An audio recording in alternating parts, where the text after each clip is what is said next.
قرآن اور احادیث کی روشنی میں بہت ہی مفصل انداز میں گناہوں کے نقصانات سے ہمیں واقف کرا رہے تھے اور اس کے برے نتائج سے ہمیں ڈرا رہے تھے۔ بہت ہی مؤثر گفتگو رہی۔ ایک عربی کا شعر ہے اور یہ ایک عام بیماری کے حصے سے اس کو بھی کہا جاتا ہے کہ ہمیں یاد نہیں رہتا۔ شکوت الی وکین بسوء حفظی فاوصانی الی ترک المعاصی۔ امام شافعی کہتے ہیں کہ میں نے اپنے استاد سے کہا کہ مجھے یاد نہیں رہتا، اس کی میں نے شکایت کی تو انہوں نے کہا کہ گناہوں کو چھوڑ دو۔ تو طلبہ کے لیے یا نو عمر کے بچوں کے لیے یہ چیز بھی بہت مؤثر اور مفصل گفتگو کے بعد اب سوال جواب کا سلسلہ شروع ہوتا ہے۔ پہلا سوال ہے، یہ شاداب بھائی کا ہے جو کہ گریجویٹ ہیں اور ابھی اسٹوڈنٹ بھی ہیں۔ وہ کہتے ہیں کہ آپ کی گفتگو کے درمیان نفس کا لفظ آیا ہے، نفس کا کیا مطلب ہے؟ مثال کے ساتھ سمجھائیں۔ نفس، میں نے اپنی گفتگو کے دوران یہ کہا، جیسا کہ بھائی نے سوال کیا کہ نفس کے بارے میں نے کہا، تو نفس کیا ہے؟ نفس کی 3 قسمیں بنتی ہیں، ایک نفس لوامہ، ایک نفس امارہ اور ایک نفس مطمئنہ۔ تو میں نے نفس امارہ کے بارے میں کہا کہ نفس امارہ جو جان ہے وہ برائیوں کی طرف ہم کو ابھارنے والی جان ہے، وہ نفس ہے، جیسا کہ سورہ یوسف سورہ نمبر 12 آیت نمبر 53 میں ہے، وَمَا أُبَرِّئُ نَفْسِي إِنَّ النَّفْسَ لَأَمَّارَةٌ بِالسُّوءِ إِلَّا مَا رَحِمَ رَبِّي، کہ بے شک میں اپنے نفس کا تزکیہ نہیں کرتا ہے، لیکن نفس امارہ جو ہے وہ برائی کی طرف ابھارا ہے، لیکن میرا رب جس پر رحم کرے۔ تو ایک قسم یہ ہے۔ دوسری قسم ہے نفس لوامہ۔ اگر ہم اور آپ گناہ کے کام کرتے ہیں تو وہ نفس ہم کو ملامت کرتا ہے، یعنی ہمارے دل کے اندر اللہ تعالیٰ نے ڈال دیا، وہ بتاتے رہتا ہے، سگنل دیتے رہتا ہے، غلط کام ہو رہا ہے، غلط کام ہو رہا ہے، غلط کام ہو رہا ہے۔ تو اللہ تعالیٰ نے اس کی بھی قسم کھائی سورہ قیامہ کے اندر، سورہ نمبر 75 آیت نمبر 1 اور 2 میں، لا اقسم بیوم القیامہ ولا اقسم بالنفس اللوامہ، کہ اللہ تعالیٰ کہتا ہے میں قیامت کے دن کی قسم کھاتا ہوں اور نفس لوامہ کی قسم کھاتا ہوں۔ تیسری قسم ہے نفس کی، نفس مطمئنہ۔ جب آدمی نیک کام کر لیتا ہے تو دل مطمئن ہو جاتا ہے، اور یہی نفس مطمئنہ ہے جس کے لیے کہا جائے گا کہ جنت میں داخل ہو جاؤ۔ سورہ فجر سورہ نمبر 89 آیت نمبر 27 آیت نمبر 28، اس میں یہ کہا گیا یا ایھا النفس المطمئنہ ارجعی الی ربک راضیۃ مرضیہ، اے مطمئن نفس تو راضی ہو جا اور اپنے رب کی جنت میں داخل ہو جا خوش ہو کر۔ تو نفس کی 3 قسمیں ہیں اور تینوں کا کام الگ الگ ہے۔ جب ہم اور آپ نیک کام کرتے ہیں اور رمضان کا جب مہینہ آتا ہے تو اس میں نفس مطمئنہ کو ذرا اچھا لگتا ہے، پھر اسی طرح نفس لوامہ بھی آگے بڑھ جاتی ہے، نفس امارہ کو ذرا دبایا جاتا ہے۔ تو ہمیں اور آپ کو کوشش یہ کرنا ہے کہ اس کو دبا دیا جائے، تبھی ہم اور آپ کامیاب ہو سکتے ہیں۔ اللہ تعالیٰ سے دعا ہے کہ اللہ تعالیٰ ہم لوگوں کو اس کی توفیق دے، آمین۔ زہیب خان بھائی کا سوال ہے، یہ سافٹ ویئر انجینئر ہیں۔ وہ کہتے ہیں کہ نئی بیماریاں جیسے سوائن فلو، ایڈز اور دیگر جو بیماریاں اس وقت معاشرے میں ہیں، کیا اس کو بھی ہم سمجھ سکتے ہیں کہ یہ گناہوں کی وجہ سے ہیں؟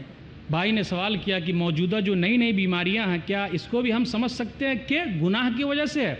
ایک حدیث میں نے اپنی تقریر کے دوران پڑھی تھی، وہ حدیث ہے سنن ابن ماجہ کتاب الفتن کتاب نمبر 36 باب نمبر 22 حدیث نمبر 4019، صحیح حدیث ہے یہ کہ نبی صلی اللہ علیہ وسلم نے ارشاد فرمایا خمس اذا ابتلیتم بہن واعوذ باللہ ان تدرکہن، 5 چیزیں ایسی ہے اگر قوم کے اندر وہ 5 چیزیں پائی جائیں تو اللہ تعالیٰ ضرور پکڑ لے گا۔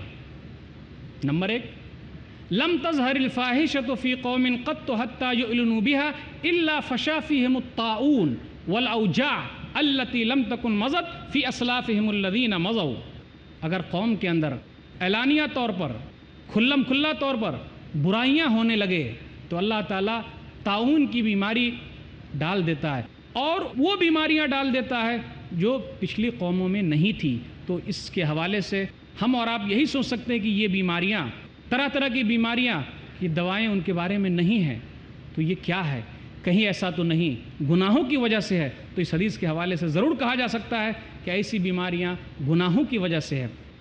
اسی طرح ایک حدیث میں نبی صلی اللہ علیہ وسلم نے ارشاد فرمایا، سنن ترمذی کتاب الفتن کتاب نمبر 31 حدیث نمبر 2212، فی ہذہ الامہ خسف ومسک وقذف، اس امت کے اندر دھسنا پھٹے گا، چہرے بگاڑ دیے جائیں گے، پتھروں کی بارش ہوگی۔ اللہ کے رسول یہ کب ہوگا؟ تو نبی صلی اللہ علیہ وسلم نے کہا اذا ظہرت القیان والمعازف وشربت الخمور، جب ناچنے گانے والیاں زیادہ ہو جائیں گی، جب ناچنے گانے والیوں کا ظہور ہوگا، طبلے گانے باجے ہوں گے، وشربت الخمور، اور شراب پی جائے گی، نام بدل بدل کر لوگ پی رہے ہیں، تو اللہ تعالیٰ کیا کرے گا؟ سزا میں مبتلا کرے گا۔ تو اس طریقے کی جو بھی بیماریاں ہیں، ہم اور آپ یہی سوچ سکتے ہیں کہ کہیں ایسا تو نہیں کہ یہ اللہ تعالیٰ کسی گناہ کی سزا میں ہم کو مبتلا کر رہا ہے۔ اللہ تعالیٰ ہم سب کو اس سے دور رکھے، آمین۔ وسیم الدین بھائی کا سوال ہے، آپ نے اپنا پروفیشن اور کوالیفیکیشن نہیں لکھا ہے۔ وہ کہتے ہیں کہ آپ نے اپنی گفتگو کے درمیان سود کے بارے میں کہا کہ یہ بھی ایک گناہ ہے، کیا بیاج یا سود کس وقت اور کس کنڈیشن میں جائز ہے؟ بھائی نے سوال کیا کہ آپ نے سود کے بارے میں کہا کہ یہ غلط ہے، لیکن جائز کس صورت میں ہے؟ اگر ہم اور آپ قرآن و حدیث کو دیکھتے ہیں تو اس میں ہمیں یہ نہیں ملتا کہ سود کس صورت میں جائز ہے۔ ہاں، یہ ضرور کہہ سکتے ہیں کہ اگر ہماری جان کے لالے پڑ جائیں، ہماری جان نکل رہی ہو، تو ہم مجبوری کی صورت میں اپنی جان کو بچانے کے لیے اس حد تک لے سکتے ہیں، ورنہ اس کے علاوہ نہیں لے سکتے۔ تو کبھی کبھی ایسا بھی ہوتا ہے کہ الضرورات تبیح المحظورات، ضروری چیزیں جو ہیں یہ غلط چیزوں کو، حرام دہ چیزوں کو بھی مباح کر سکتی ہے، لیکن یہ انتہا درجے کی بات ہے۔ آخر مرحلے میں اگر کوئی پہنچ گیا ہو، کہیں سے اس کو کچھ نہیں ملتا ہو، تو مجبوری میں اپنی جان بچانے کے لیے ایسا کر سکتا ہے، ورنہ قرآن و حدیث میں اس کے لیے کہیں بھی اجازت نہیں ہے۔ آپ جانتے ہیں کتنی بری چیز ہے یہ، اللہ اور اس کے رسول سے جنگ کرنا ہے، لیکن مجبوری میں صرف جان کو بچانے کے لیے اس کی اجازت دی جا سکتی ہے، ورنہ نہیں۔ واللہ عالم بالصواب۔ محمد اصغر علی، یہ اسٹوڈنٹ ہیں، انہوں نے گریجویشن کیا ہے۔ وہ کہتے ہیں کہ آپ نے بہت ساری تدابیر بتائیں، گناہوں سے بچنے کی کچھ عملی تدابیر بتائیں، عملی تدابیر۔ بھائی نے یہ کہا کہ گناہوں سے بچنے کی کچھ عملی تدابیر بتائیے کہ کیا کریں، کیا عمل کریں۔ تو گناہوں سے بچنے کی بہت ساری تدبیریں میں نے آپ کے سامنے رکھی ہے۔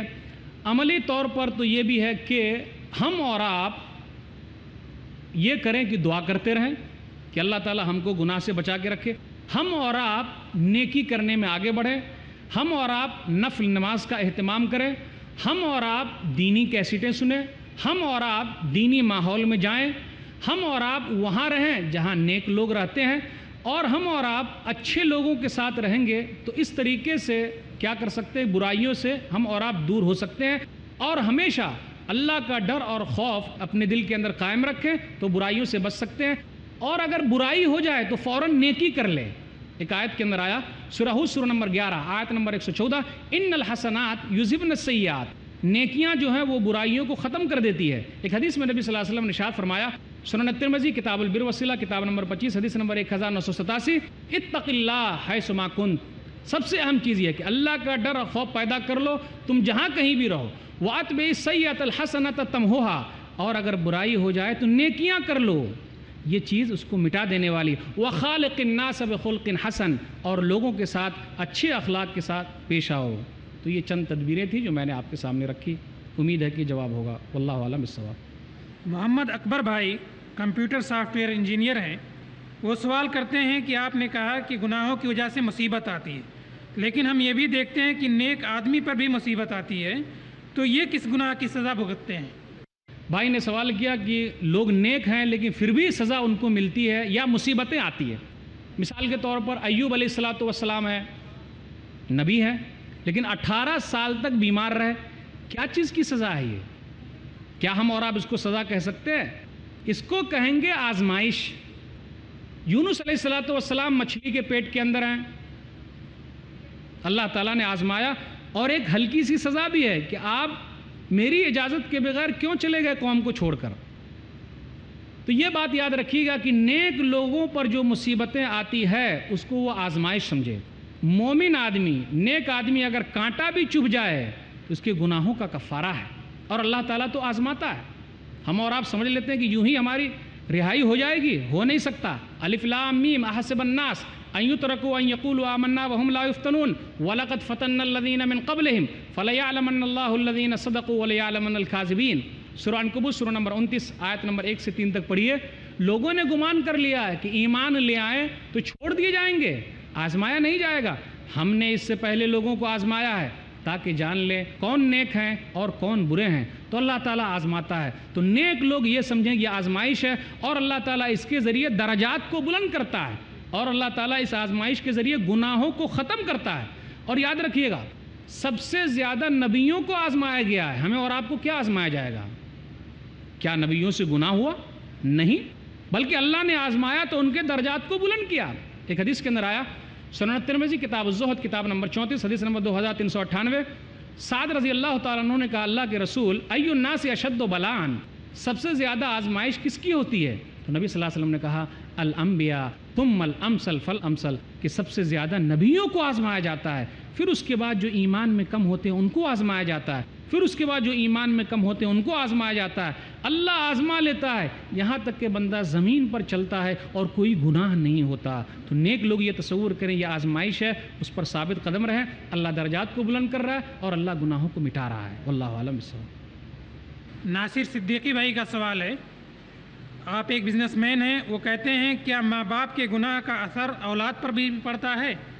بھائی نے یہ سوال کیا ماں باپ کے گناہ کا اثر کیا بچوں پر پڑتا ہے, اولاد پر پڑتا ہے؟ قرآن و حدیث کے اندر تو ایسا نہیں ملتا کہ ماں باپ کی غلطیوں کا اثر بچوں پر پڑے. ہاں یہ ملتا ہے کہ ماں باپ اگر نیک ہیں تو بچے خراب نہ ہو جائے, بچوں کو الگ بھی کیا گیا ہے, جیسا کہ خضر کے واقعہ میں ہے. موسیٰ اور خضر کے واقعہ میں آپ پڑھیے سورہ کہف کے اندر کہ خضر نے ایک بچے کو مار دیا, تو موسیٰ علیہ السلام نے کہا کیوں مارا؟ پھر بعد میں بتایا کہ ان کے ماں باپ نیک تھے. تو ماں باپ کی نیکی کا فائدہ تو ہوتا ہے, لیکن ماں باپ کے غلط کام کرنے کا نقصان بچوں کو ہو, ایسا قرآن و حدیث کے اندر نہیں ملتا. لیکن ہمارے یہاں مشہور ہے, لوگ کہتے ہیں کہ ماں باپ نے برا کیا اس لیے بچوں کے ساتھ ایسا برا ہوا. غلط ہے یہ. کیوں؟ اس لیے وَلَا تَزِرُ وَازِرَةٌ وِزْرَ أُخْرَى, سورہ فاطر سورہ نمبر 35 آیت نمبر 13, کوئی کسی کا بوجھ نہیں اٹھائے گا. بھئی دوسرے نے غلط کی تو ہمیں کیوں سزا ملے گی؟ میرے ماں باپ نے غلطی کی تو ہمیں سزا کیوں ملے؟ کہا گیا سورہ نجم میں سورہ نمبر 53 آیت نمبر 38 آیت نمبر 39, وَلَيْسَ لِلْإِنسَانِ إِلَّا مَا سَعَى, کوئی کسی کا بوجھ نہ اٹھائے گا, انسان کے لیے وہی ہے جو اس نے کوشش کی ہے. تو جس نے جیسا کیا اس کو ویسا ملے گا. ماں باپ کی وجہ سے بچوں کے اوپر اثر نہیں پڑتا برائی کا. اگر ایسی بات ہے تو ہم اور آپ غور کریں, دیکھیں تاریخ کے اندر نوح علیہ السلام نیک ہیں, ان کا لڑکا جو ہے کنعان نیک نہیں ہے, بیٹا ان کا نیک نہیں ہے. ادھر ابراہیم علیہ السلام نیک ہیں, ان کے باپ برے ہیں آزر. اس لیے ایک دوسرے کے اوپر تھوپ نہیں سکتے, کوئی کسی کا بوجھ اٹھانے والا نہیں ہے. ایسی چیزیں قرآن و حدیث کے اندر نہیں ملتی.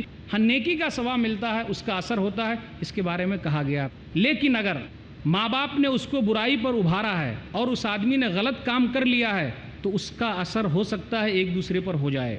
واللہ عالم بالصواب. ایک سوال ہے ابو طیب فیض الرحمان بھائی کا, آپ گریجویٹ ہیں اور اسٹوڈنٹ بھی ہیں.